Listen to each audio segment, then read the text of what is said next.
Welcome in to another edition of Sportswrap Overtime. Here we are, Craig Loper, Jeff Snyder, just the two of us today running the two-man pick and roll, I guess you could call this as an analogy you would use in the sports department. And Jeff, we got a good, interesting sort of niche topic today that we're going to get into. And you in the office yesterday, came in and we were just like, what are we going to do for the next one? And we want it to be sort of not have a timeline on it. It's not relevant to anything going on in sports in the summertime right now. We know it's kind of a slow season. We said, what holds and what can we talk about? And Jeff, what did you say?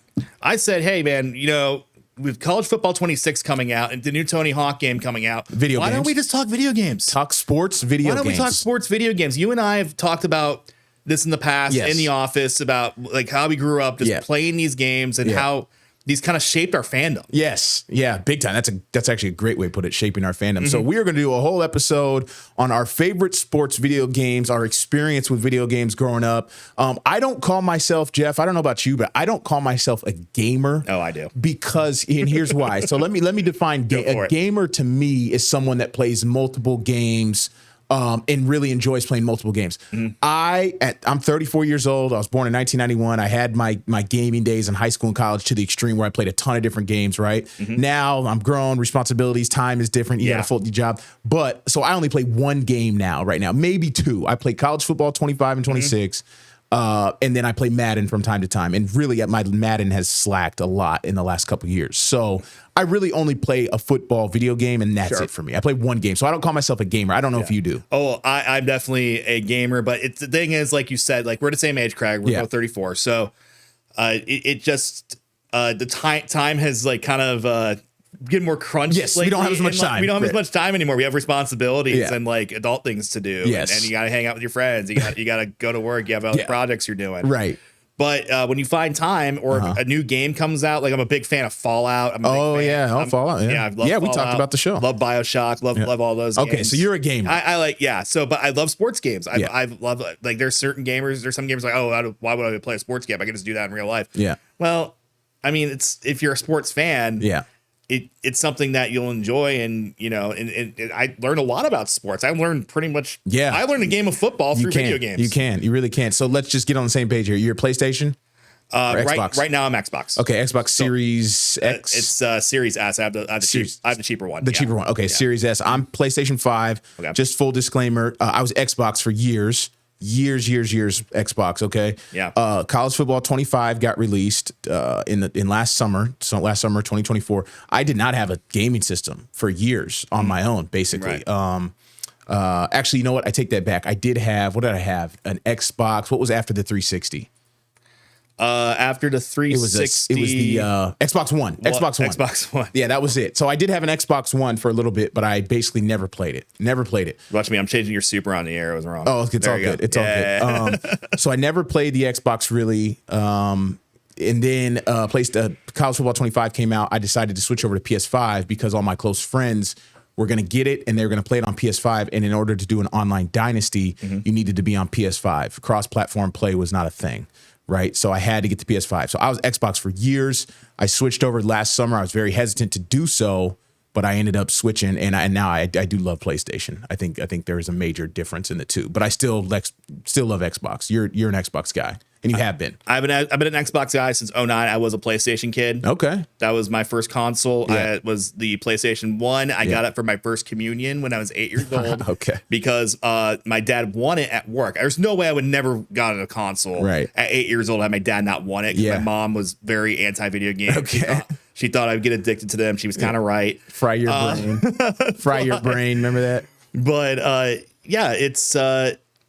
So PlayStation was your first console. Yes. And in 2009, we graduated high school. So you switched over late in high school, pretty much before college. Exactly. Okay. All right. One thing, let's turn the time back, just in terms of talking about consoles. Let's kind of stay there for a second. My first console that I ever remember playing was Super Nintendo. It was Super Nintendo. You had the A button, you had the B button, you had the little controller that just fit in your hand. You had the directional pad, start button, back button, and that was. I think did it have triggers on the. I think it had a trigger. They left the L1 and R1 or whatever. L1 and R1. So I remember Super Nintendo. The first time I really kind of started playing video, I think we were playing Mario on Super Nintendo. We also played The duck hunting video game, that was Super Nintendo, I think. Duck Hunt. Or even before that. I think that was before the one, the duck hunt. I used to go to my cousin's house and play the duck hunt with the gun and everything. It was kind of crazy. But really, my personal love for the console and video games started in 64. Right. So N64 probably came out in what, 97, 98? N64 would have been 96. 96? Okay. That was 96. All right. So whatever. 96 further back than I thought. I probably really got on it in like 97 or something. I remember kind of that was the time. So N64 comes out. They had the cartridges and a couple of my favorite games, not sports related, but I would just mention it, honorable mention games for me. So GoldenEye 007. Everyone loves GoldenEye. I mean, I think that's in the Video Game Hall of Fame. It is. And then Star Fox was a random one. You remember Star Fox? That's a classic. Star Fox was awesome. You would like drive around in space in these ships and these different avatar characters. I think there was 4 of them you could choose from and do missions and like blow up asteroids in space and like turn on your jetpack, and it was very cool. So Star Fox. What was your first? You said your first console. Yeah, it was. That was it. That was 2000 or that would have been early 1999. And you were 8. What was your first few games you played on that one? So the first like actual video game I played, like that wasn't sports related. Crash Bandicoot 3. Yeah. Okay. That game is still one of my all-time favorites. One of the best video games ever made from that generation. Yeah. And just in general, they did a remaster a few years ago. Okay. That was pretty good. That's on Xbox that I was able to play. Yeah. Naughty Dog is still one of the premier game companies. Okay. They made The Last of Us, Jack and Daxter, those kinds of things. Okay. So it still has a special place in my heart. Yeah. Now, the PlayStation was out, I think, since 95 by that point. So it was kind of nearing the end. It's in the middle of its cycle. Yeah. Games were getting better. Controls were getting better. Yeah. So I kind of came in at the right time there. So but first really video game experience, my cousin had an N64. Yep. So did mine. Yeah. So I would be at his house, and that would be like the only time I'd be able to play video games because my mom wasn't there to yell at me. So I took a great advantage of that. There was a football game for that. Yeah. It's like All-Star Football 98 or something. Okay. It was made by Acclaim. I remember that. Yeah. I think Brett Favre. It was Quarterback Club. Jeff, on my list right here, the very first one on N64. We did not talk about this before the show. NFL Quarterback Club 1999 Brett Favre cover. That is documented right there. That's Jeff. That's the first game on my list. Oh man, so we were on the same page with this. We were on the same page with this. I would play that. Yes. The game kind of sucks. Not gonna lie. I mean, but to me, it was so great back then. Cool. Yeah. It might suck now, but that's funny. So that was your first experience with the sports video game. Yeah, for the most part, yeah. And I think my cousin he had Gretzky hockey. Okay. Which was a Midway game. Yeah. He also had NBA Jam. Okay. Yeah. NBA Jam. Along those lines. Honestly, when I think of NBA Jam, this is a great little side note here. When I think of NBA Jam and then I think of NFL Blitz, when I think of Midway, I should say. NBA Jam, NFL Blitz, but I don't really think of playing them on the console as much as in the arcade. You know what I'm saying? Yeah. Like I don't know why. It's just like in my brain. Even though I did have NBA Jam, I think on N64 at some point, and NFL Blitz. You ever been to Pixels on Colonial? No. Yeah, they have an NFL Blitz arcade machine. Okay. Yeah. Yeah. No, it's pretty legendary. Awesome. Legendary. Yeah. You would play with you'd have 3 linemen in front of you, and then you had basically a quarterback and 2 wide receivers. No, a quarterback, a receiver, and 1 running back. A running back, or however you wanted to set it. I think I used to play with the Broncos. I don't know why. It was John Elway. Probably because Elway was there, and that was Terrell Davis, and then McCaffrey maybe, or Shannon Sharp. McCaffrey was probably there. Something like that. So that's funny. Yeah, Midway was had a couple good games there. My first really kind of diving into video games was NFL Quarterback Club 1999 Brett Favre. I just remember being up in my room all the time in N64 playing that after I get out of school and stuff, and before practice or something. So and then beyond that, really the main one that kind of stands out to me, and you tell me what you think. Let's pull this one up, Jeff, too. Let's go to Google. Madden 2001. Let's try to pull that one up. Okay, that would have been Eddie George. And that, without even saying it, we know it's Eddie George. And why was this one unique? I had the blue cartridge. It was like a blue cartridge that popped in the N64 video game. So this video game right here, Madden 2001, basically you want to go to and click images. Yeah, let's click images, see if we can see it. There we go. That's it right there. That game basically right here. I had already been well, let's put it like this. I turned into a Titans fan because of two things. Their run in the 1999 season when they lost to the Rams in the Super Bowl. By 1 yard. By 1 yard, right? Kevin Dyson. So I love Steve McNair. I love Kevin Dyson, Frank Wycheck, Eddie George, that whole team. That I was in love with him. I had an Eddie George jersey, and then it went next level when Madden came out. Eddie George was on the cover, and I could play with the Titans. Like I just remember giving the ball to Eddie George like all the time. Right. So I don't know if you played that one or if you have any connection to that one. So I actually did have this game, but it was given to me for Christmas. I can't remember by who. I think it was a family member.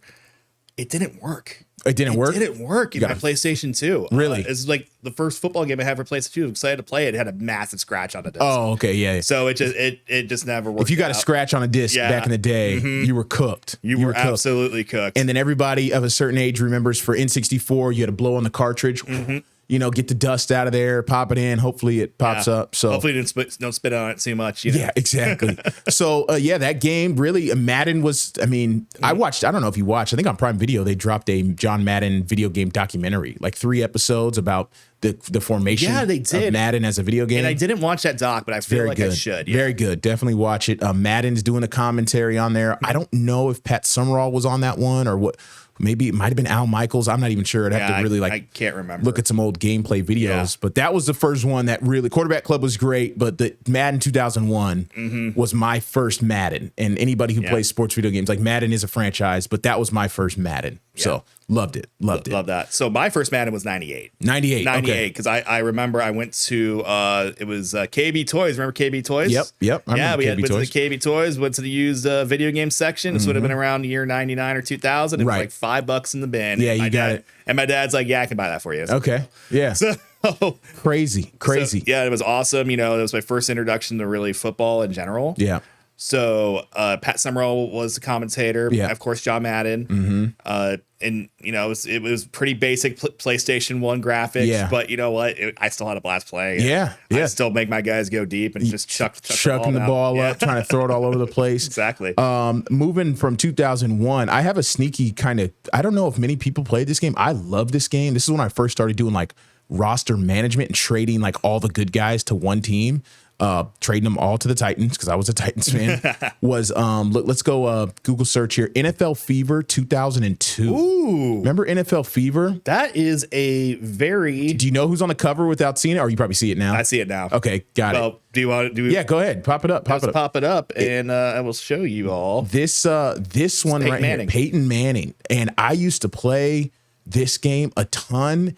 And Peyton Manning must have had a deal with I don't know if it was Activision. I don't know who was making this game. This was an Xbox exclusive. Oh, was it? Yes, it was. Oh, okay. This is Xbox exclusive. I did not realize that. So that would make my connection to this make sense because this was the first Xbox football video game that I played. Because I got the Xbox in probably 2001. Yeah. Right. I remember this vividly. I got an Xbox on Christmas morning, probably 2001, and by early 2002. I was probably playing this video game. Crazy. I remember my mom, I even like Christmas Eve or a couple days before Christmas, I like snuck into the box. I opened the box to peek in it. And I tried to me and my friend, we took a butter knife and we cut the tape and then we peeked open. I realized I got it and I shut the thing.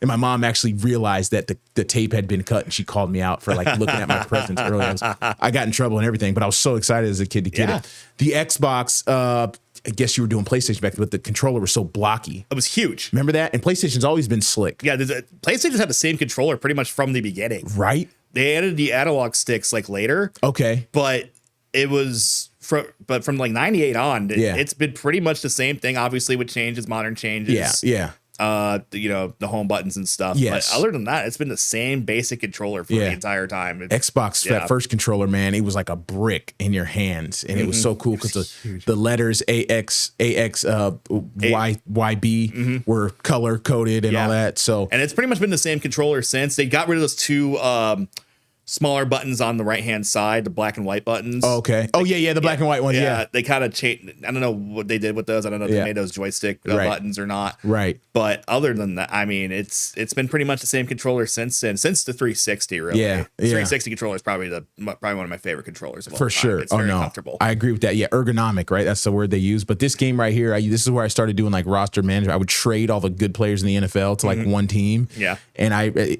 you want to talk about Hampton Roads connections.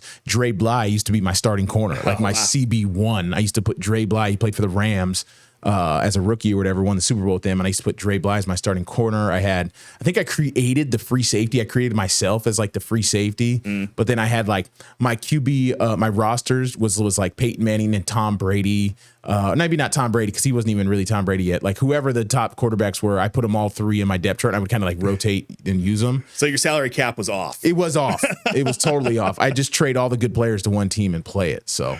Yeah, this one is a good one. That's a good one. Okay. What was next for you? So we're gonna go back a little bit further. Okay, all right. So we had a PC at home. Right. A Packard Bell, Windows 95. Yeah. This thing is archaic technology now, but at the time it was awesome. It had like 1.6 gigs of like hard drive. Right, which is crazy. Which is like crazy to think about because like your phone in your pocket now is 128. Right, exactly. So.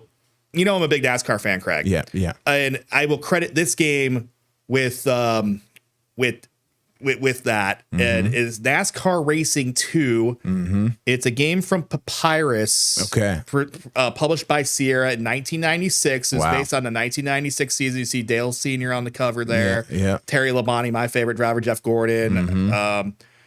There's Ricky Rudd, Chesapeake native Ricky Rudd in the background right there. Right. So this game was a simulator, essentially. About as basic as you can get. Yeah. And well, not basic. It was actually pretty enhanced for the time. Right. It seems basic now. And actually, there's more options in this game than there are in like modern NASCAR games. Modern NASCAR games kind of suck. Yeah. But fortunately, the people who made this game are actually making the next console game for NASCAR that's coming out later this year, which is crazy because they're the ones who do iRacing now. Okay. All right. So the reason I bring this game up is because this game is so old and the company's been out of business for so long that you can actually download it and play it. Yeah. You just go to this website, this guy named AC Racing on YouTube. Put all this together. You can download the game, you can install it, you can download car sets from different eras and track files and stuff. Like you can mod the game however you want. I've actually been playing this for the last couple of months. Wow. Just when I have some downtime. And you get that on your Xbox currently? No, on my PC. I'm on a computer. Oh, computer. It's on my computer. You can just download it for your laptop. The memory is not, but it works. It works. I have a controller now. Yeah. I used to play it on arrow keys. We didn't have a controller or like a wheel or anything. Yep. So I'd be wearing my tires out because like I'd have to keep turning it and stuff. Yeah. But now I have a more modern setup and I'm really enjoying the game as it was kind of meant to be enjoyed. And that's crazy. You know, some things are classic, man. Yeah, some things are classic. Like a timeless game like that all these years stands up. It kind of speaks to really more of the time and creativity that went into these games and how they could stand on its own like all these years later, as opposed to now sometimes games are made too quick and they kind of just forget about really the quality. We'll definitely get to that. Right. We'll definitely get to that. I think I only had one NASCAR game growing up and I don't remember which one it was. I just remember definitely like being behind the wheel. I don't remember what it was. I remember seeing the speedometer. I remember shifting gears and stuff, but it didn't really register for me like as one of the most memorable ones that I played. Because admittedly, I'm not the biggest NASCAR head by any means. So let's take a break and then we're going to come right back on Sportswrap Overtime with more of this discussion around our favorite sports video games.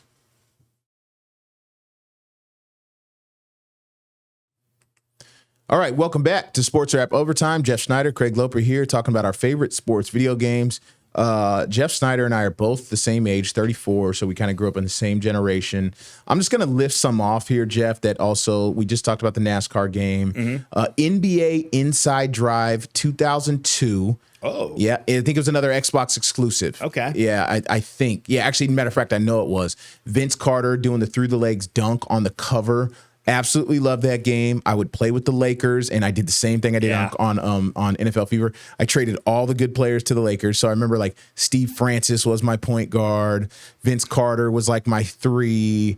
Allen Iverson was my 2, Tim Duncan, Kevin Garnett. Like I had Shaq, like everyone was on the same team for me. That's how I did it. So NBA Inside Drive. This one personally, regionally was important to me, Jeff. And maybe you remember this. NCAA 2003, Joey Harrington on the cover. And you know why that's important to me. Because, you're a Duck. I'm a Duck. I'm from Oregon. Joey Harrington was like our first, what felt like, at least for my generation, like our first national branded athlete where he was like, he broke through like the regional West Coast bias thing. Yeah. Right. He was a Heisman finalist. They put a billboard of him in Times Square in New York City. We had a crazy year. I think we went 11-1 and beat Colorado in the Fiesta Bowl. And like, that was like Oregon's arrival to like college football for a lot of people. And he was a leader of that team. So very personal for me. And then basically after that, Jeff, you can kind of just count all the NCAAs for me. Like from absolutely. 2003 to 2014, I was all about it. Yeah. The difference was, actually, let me share one vivid memory. We used to get out of middle school, like 6th, 7th, 8th grade, me and my best friend, Spencer Phillips. We would get out of school at like 2:30 or whatever. We would go to my house, and in about this was like before football practice, right? We would just go to my house and we would just play NCAA football like 2003, 2004, and we would just play it for hours, like 2 hours. We'd play like 2 games. Coincidentally enough, I was always, which is weird to say now, living in the state, I was always Virginia Tech. Like I played with Virginia Tech. I don't know what it was. I don't know if it was uniforms. I don't know what it was. Yeah. And I saw them on TV, on national TV back in the day. I played with Virginia Tech. My buddy Spencer played with Oregon, and we would just battle it out. We wouldn't even change teams. We would I'd be Virginia Tech every day. He'd be Oregon.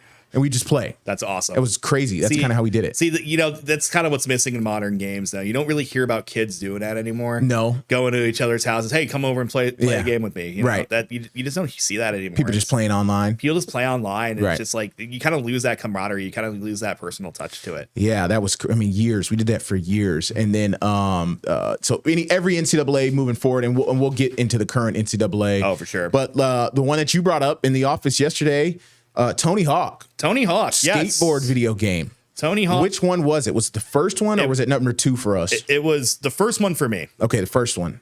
Yeah, I have a hard time remembering like the 1s, 2s, and 3s. You know what I mean? Like I got to see the covers. I just put in Tony Hawk Pro Skater, and it's just got everything. But this is the one right here. I had the PlayStation. Right.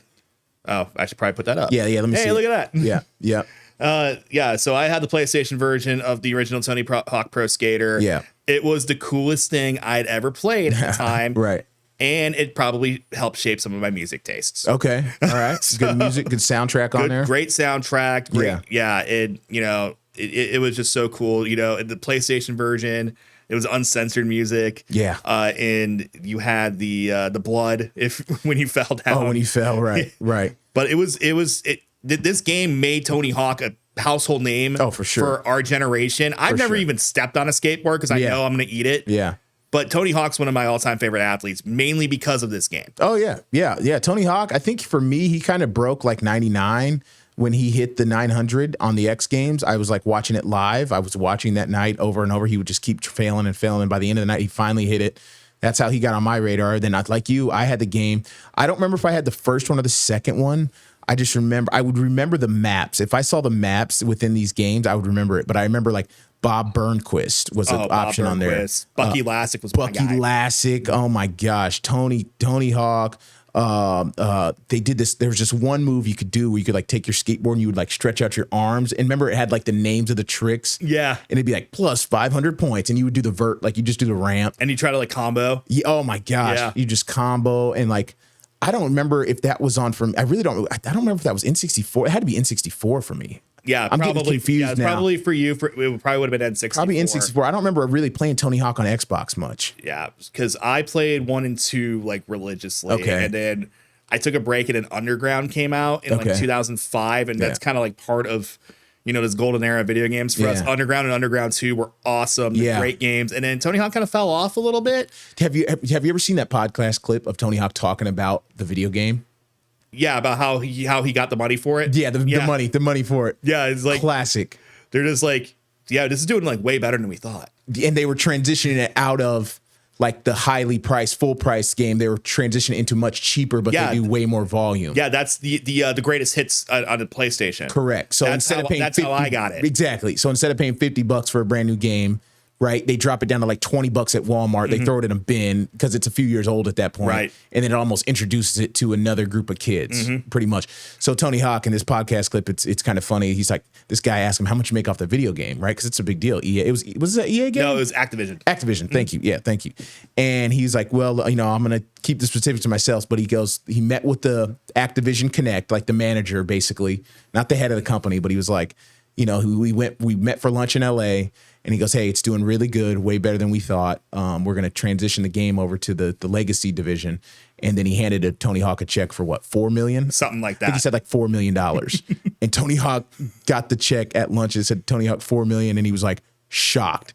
And then the guy joked to him, he's like, "Yeah, lunch is on you." It's like, yeah, I got it. And so Tony Hawk, I mean, he is the face of skateboarding for people of my age. Like, I couldn't tell you any new skateboarder who's popular. Well, the only reason I can tell you any new skateboarder is because new Tony Hawk came out. Oh, okay. It's out. It's out now. Okay. They remastered 1 and 2 a few years ago, and they've remastered 3 and 4. It just came out last week. Okay. So there's new modern skaters in there. There's the old school skaters in there. Really? So you're getting the best of everything. Man, see, that might be something I need to look into. Yeah, it's on Xbox Game Pass. So if you have Game Pass, that is a free download for you. So this is a question because, again, I'm assuming when you go to Xbox Game, you download all the games now. Yes. So you don't have disc anymore. I don't have a disc. I don't even have a disc drive in my console. You don't even have disc drive in your console. Yeah. I got NCAA 25 last summer. I got the disc just for nostalgic purposes, but I downloaded 26 because I don't want to keep collecting disc. But it is funny to hear us say that now because years later, as a kid, like part of the video game experience was the disc or the cartridge and like having them and like stacking them up, you know, and now we don't even do that. Had like a whole bookshelf full of games. Literally a whole bookshelf full of games. We don't do that anymore. We don't do that anymore. The case, I used to have the cases and oh my gosh. Yeah. Crazy. I don't think I bought a physical disc since I bought my Xbox One, and that was 10 years ago.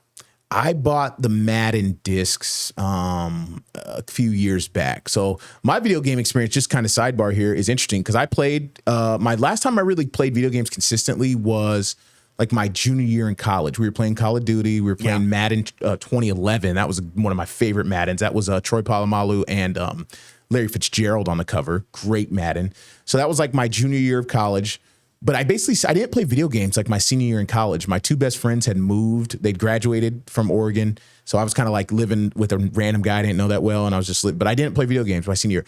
So for my senior year in college and for like 8 years, I didn't play video games. So 21 to like 29. And then I end up moving into a different apartment with some guys when I was living in Louisiana. And they had a PlayStation and an Xbox in there.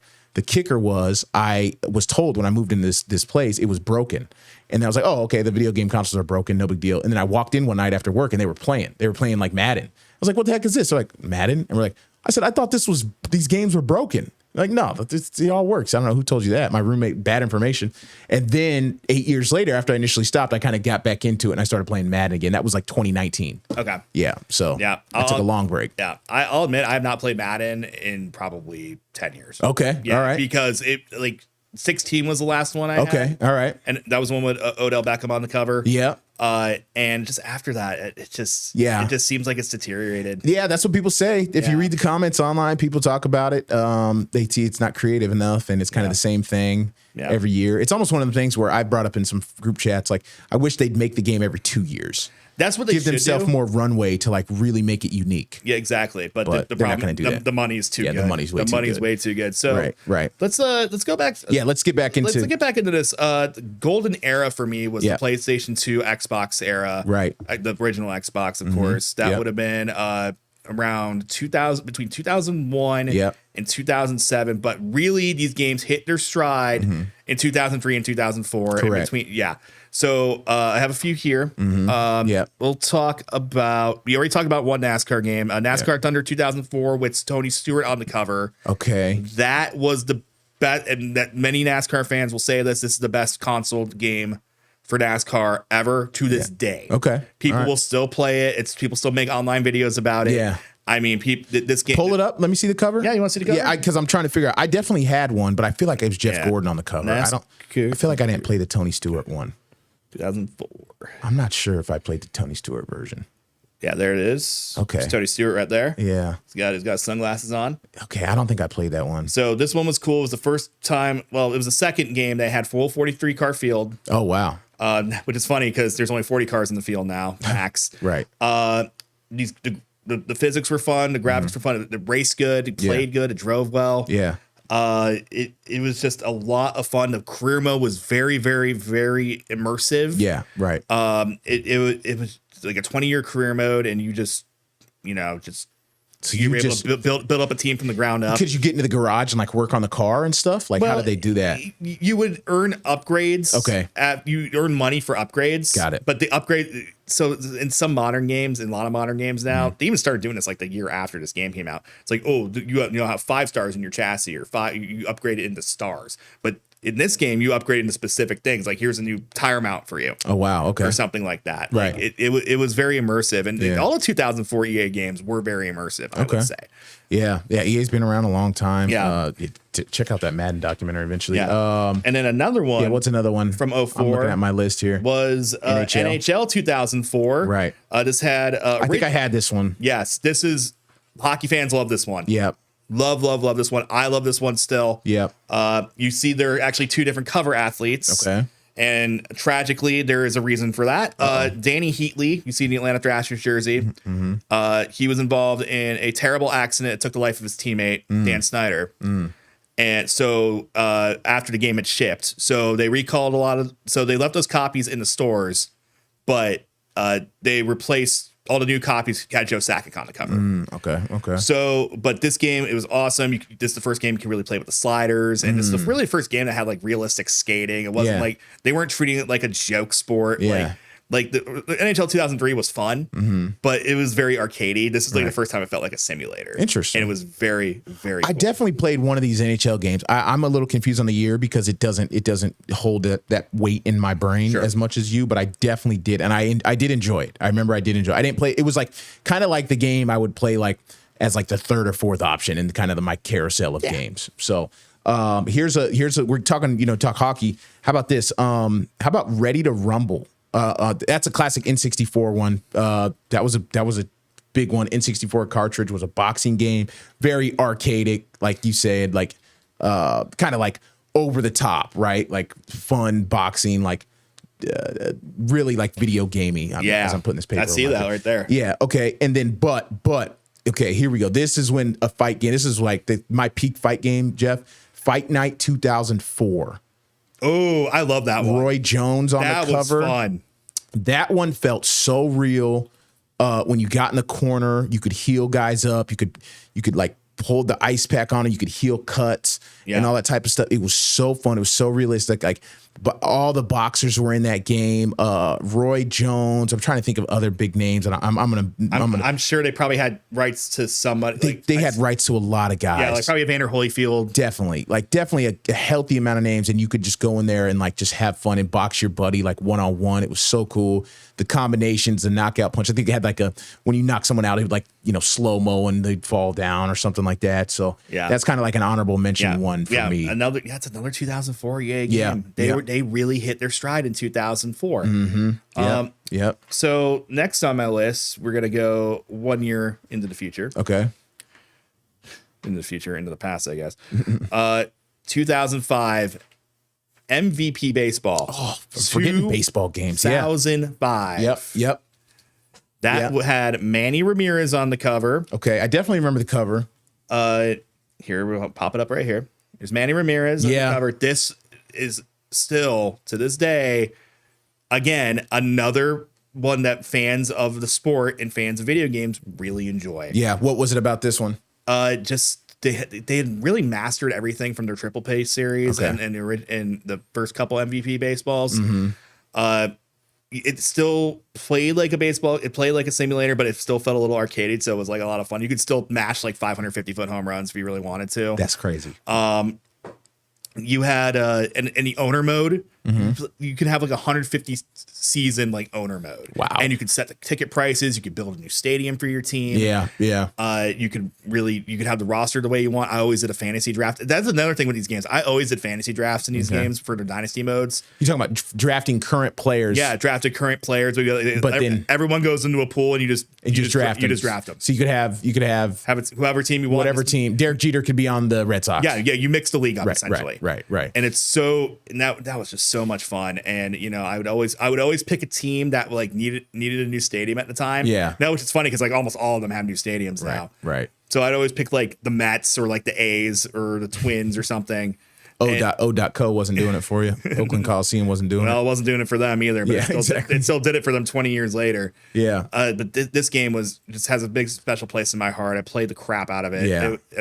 And if my disc work, I'd still go back to it today, but it doesn't. You know, and let's you said something, you know, it holds a special place in your heart. What I think, you know, where you want to try to, at least for me, what makes these games so memorable is the memories you create because of the certain game modes you can play.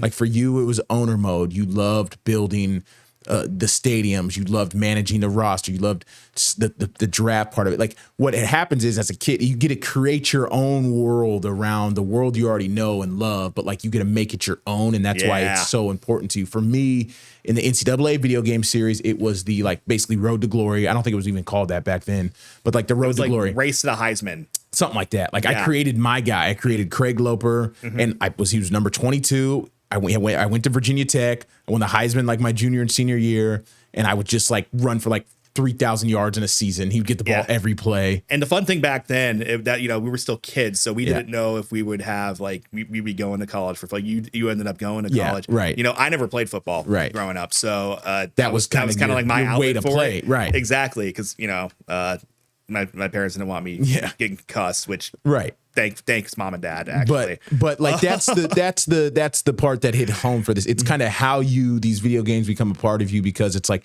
the world that you get to create within this video game, and like how you get to play football. You get to play football your way. If you want to throw a Hail Mary every single play, you can do that, right? If you want to run halfback toss every single play, which is what I did. I used to run just like halfback toss right, go left, and then just like run for 2,500 yards in the season. And they had the shot of like you and your jersey in the dorm room and stuff, and like you could see all your trophies and awards you were piling up, so you like have a sense of pride about that. And then later I got into Online Dynasty, which is what I'm going to finish with in a couple minutes here. But so, I think we should take one more break, maybe. Okay. I think we got to do one more, and then we'll wrap it up. Yeah, we'll do that. Let's do that. We'll be right back on Sportswrap Overtime. Sportswrap Overtime. All right, we're back. We're going to about 12 minutes here. We're going to wrap up this our favorite sports video games discussion. Jeff, you were about to say something. You know, we were talking about NCAA football, and since we were on the topic, let's do NCAA football 06. Okay. I mean, that still to this day my favorite NCAA football game, even with the new ones coming out. You know, unfortunate. We have Des on the cover here. Ohio State fan over here. Desmond Howard on the cover. Yeah, but that was like the first one I remember being like a throwback cover. It was a throwback cover because they had all these classic. This game was so immersive. Yeah, they had create a school. They had create a player. They had create a sign. Yes. They had the dynasty mode was incredible. They you could sub it. They had 1AA teams. Oh yes, they had, and so ODU was in the game. Right. Well, not then, because ODU didn't have a football program. I thought they were 1AA back then. No. Oh, they didn't have a football team till 09. 09. Okay. Right. Yeah, so they wouldn't have been. It was William and Mary. William and Mary would have been in the game. Correct. William and Mary was in the game. Yes. William and Mary FCS schools would have been in the game. Yeah. FCS schools. And it was called 1AA back then. 1AA schools. Right. So what I would do, and this is actually pretty funny. So in my head, living in Ohio, the Sun Belt was the weakest conference in the game. Okay. So I went to a Catholic school in Cleveland. We had a league that had about 12 other Catholic schools in the area in it. I would create every single Catholic school. Oh my gosh. And since I was a marching band, I would get a program every game. Yeah. And I would just recreate every roster. That's crazy. And I would import them into the Sun Belt, and we would just have I was Holy Name. Yeah. That was my high school. Yeah.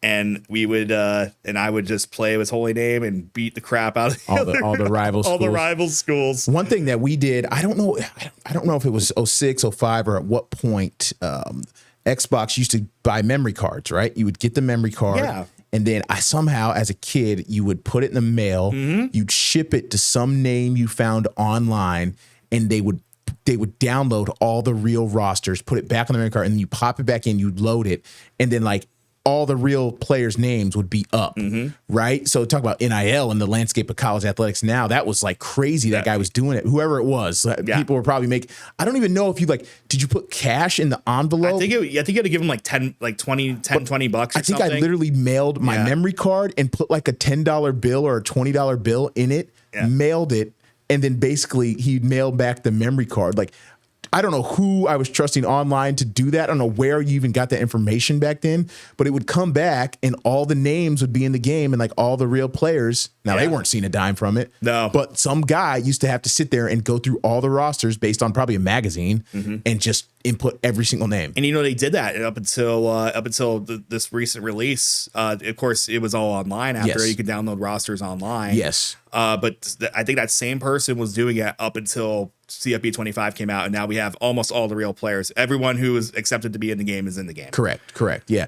Up to NCAA 14 was the last one before the new one came out. 25 was an 11-year hiatus, so you used to have to basically download the real rosters on like basically servers, and it's just crazy. I just don't. As a kid, that's so funny to me. I think I put like $20 in an envelope and sent it. It had to have been like an online forum or something. Definitely an online it was forum. Definitely before all the social media and stuff. Back when the internet was actually fun to get. But like putting it in the mailbox and then having some random guy ship it back was crazy. But hey, it was it was cool. Early 2000s. So I never actually did that, but NCAA 06 had the autogen name, so they just give people random names. Right, the autogen. Okay, so like Troy Smith would be like Jerry Stewart or something. Right. Yeah. Oh, shout out to Troy Smith, Ohio State. He won the Heisman for y'all, didn't he? He won the Heisman. Mm-hmm. Or else it would have like QB number 10. Yeah. Right. Yeah, that was crazy.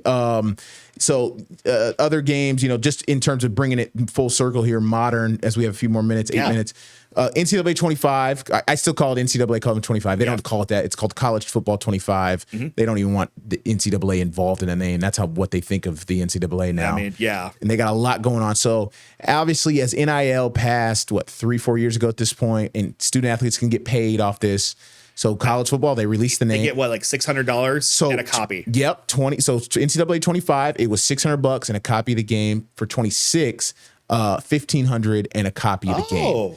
And speaking of small world, I actually had a interaction with a college football player this past weekend on Saturday night. He went to Temple. He's an offensive lineman at Temple. We were at the Hampton Roads Youth Foundation, and I talked to him about this. I was like, "Hey, man, you're in the game. Like, did you sign the waiver to be in the game?" He's like, "Oh yeah, I'm in the game." I was like, "How did EA pay you guys?" And he showed me on his phone. It's like basically a website, and you have to get the game. You have an access code, and then basically to get your money, you had a code, and then you can like draw it out and put it in your bank. And it was crazy. Like, cause I'm thinking like EA had to like mail these guys a check. Obviously it's not $19.99. They don't have to do that. It's all like digital, and it's just done through a link on a phone, and they had access to it. And he's in the game. He plays offensive lineman for Temple. That's awesome. So I was like, very cool to hear him talk about it. That's so cool. I'm glad they upped the, because now they have the sales now. So they were able to give these guys more money. Yes. Of course, cover athletes probably get a little bit extra. I would imagine. Right. I know Arch Manning made a little bit of a deal last year. Did he? Because remember he wasn't gonna opt into the game. Oh yeah, he wasn't gonna opt in. He made it like a whole big deal. Then he ended up in a commercial for it. So correct, right? Yeah, he wasn't gonna opt in initially. Now he's probably a more popular player.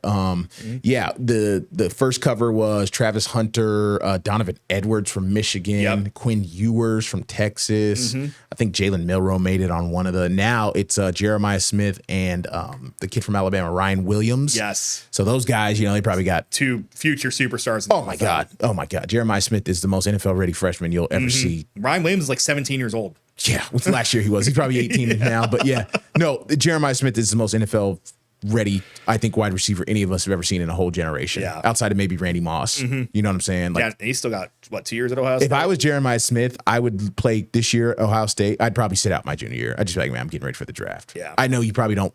A competitor, you don't want to do that, but like Jamar Chase didn't play. Just remember how much money they make in NIL now. He has an incentive to play. That's true. He does have an incentive to play if he wants to. 26 has come out. The early reviews are just like most video games. A lot of people have some complaints. I tend to err on the side of optimism. Sure. Like, I think they did a good job with it. There's always going to be bugs. They just put out the first patch this morning. Okay.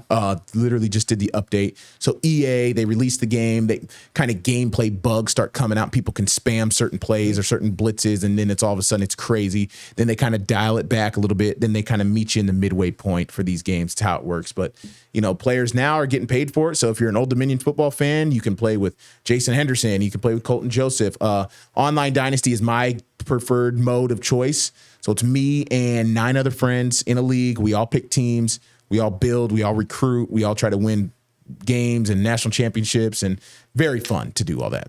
So I wonder, will they ever do classic rosters, and will you ever get paid to be in one of these? You know what's crazy? That's funny you mentioned that, because I was in one. I was in one game. So it would have been, I played college football in 2009 season. So that would have been NCAA 2010. Yeah. But I was only in the version where you had to download the rosters. Okay. And it didn't have my name in there. It just had HB number 37, which was me at Oregon. And it wasn't in like the stock default version of the game. It only had it didn't have walk-ons. Like I was a walk-on. Right. But if you downloaded a roster, it had HB 37 in there. So that was very cool. And I don't think I'll ever get paid for that. I was gonna say if they did like a classic roster, if they did like 2009 Oregon Ducks. Yeah, that'd be crazy. Yeah. No, the one classic roster that I do want to see in the college football game specifically, I want them to do legendary teams.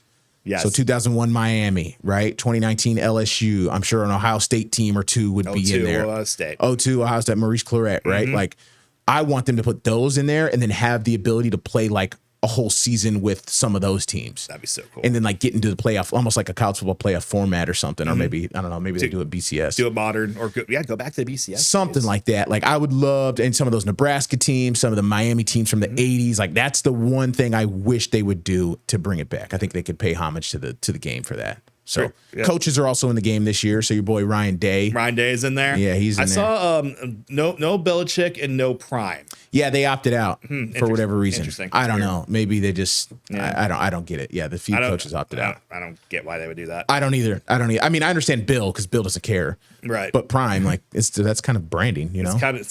He's Bill Belichick does not care to be in a video game. I highly doubt he is. Yeah. But Prime, like, come on, you're Colorado. Everything is about the money and the fame. Yeah. So anything else? We got about 2 minutes here. Yeah. So a couple modern games that are still decent. Okay. And I've played recently. MLB The Show still okay. Very popular. Still very popular. Yeah.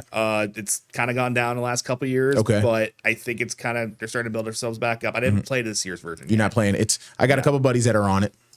Okay. 2K is still extremely popular. We didn't even talk about 2K. And only reason I've never been a 2K guy. Really? I never could get into it. I thought the last excellent game they did was 2K16. I heard 16 was the last kind of good awesome. one. Yeah, I've heard the internet talk about that. And of course we touched on Tony Hawk remasters. Now in the future, I did mention the new NASCAR game made by iRacing is coming out this fall. And we got an announcement a couple weeks ago from EA, there's gonna be a college basketball game. Yeah, I think that was only like last week. Yep. Yeah, they're bringing it back.